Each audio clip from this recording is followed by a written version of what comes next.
다음으로 진성준 정책위장의 발언입니다. 온 국민의 충격과 슬픔 속에서 항공 참사 사태가 수습되고 있습니다. 정부와 지방자치단체가 수습에 사력을 다하고 있고 국가 애도기간이 선포되었습니다. 전국 각지에 분향소가 설치되어 국민적 추모가 진행됩니다. 또 유족 지원을 위한 자원봉사의 손길도 이어지고 있습니다. 그야말로 국민 모두가 마음과 힘을 모으고 있습니다. 그런데 참사를 정치적으로 호도하려는 자들이 있어서 우려하지 않을 수 없습니다. 국민의힘 박수영 의원은 줄탄에게 후과라면서 사고를 수습할 행안부 장관도 없고 국무총리도 없다고 합니다. 근조 없는 검은 리본을 차고 위패 없는 꽃무더기에 묵념해야 했던 2022년 이태원 참사 때를 생각하면 도대체 어떤 후과가 있다는 것인지 모르겠습니다. 대통령과 국무총리, 행안부 장관이 지금 직무수행 중이라면 시신들은 사방으로 흩어지고 유가족들은 서로 소통도 못하고 국민은 국화꽃더미에 절을 하고 있을지도 모를 일입니다. 내란의 수괴와 주모자들을 탄핵하고 처벌하는 것은 미룰 수 없는 국헌적 의무입니다. 지난 2년 반 동안 참사마저 정치적으로 대응하려 했던 윤석열 정권의 무도함을 국민은 잊지 않았습니다. 내년도 예비비 감액으로 참사 대책이 난항이라는 거짓 선동까지 나옵니다. 예비비 삭감으로 사고 수습이 어려울 것이란 주장은 팩트 자체가 틀렸습니다. 행정안전부 예산에 재난대책비가 이미 3,600억 원 편성되어 있습니다.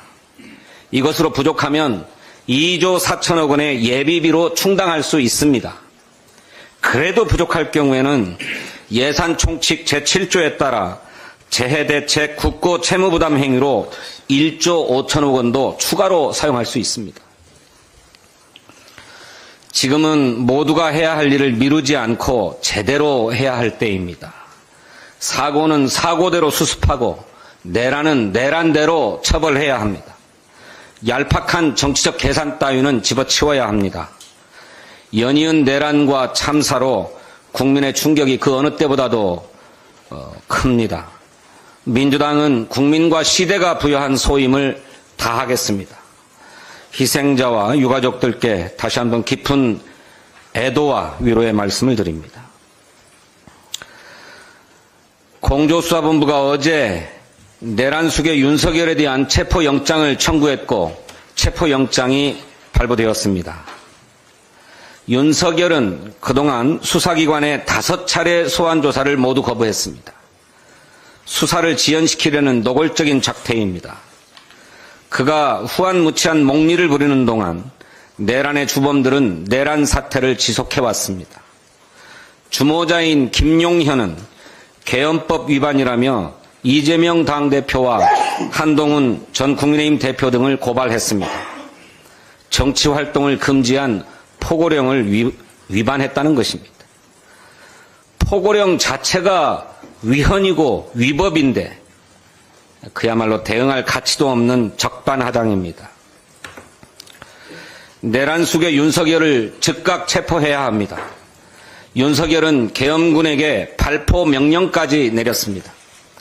도끼로 국회 문을 부수고 들어가서 국회의원을 체포하라는 지시도 했습니다.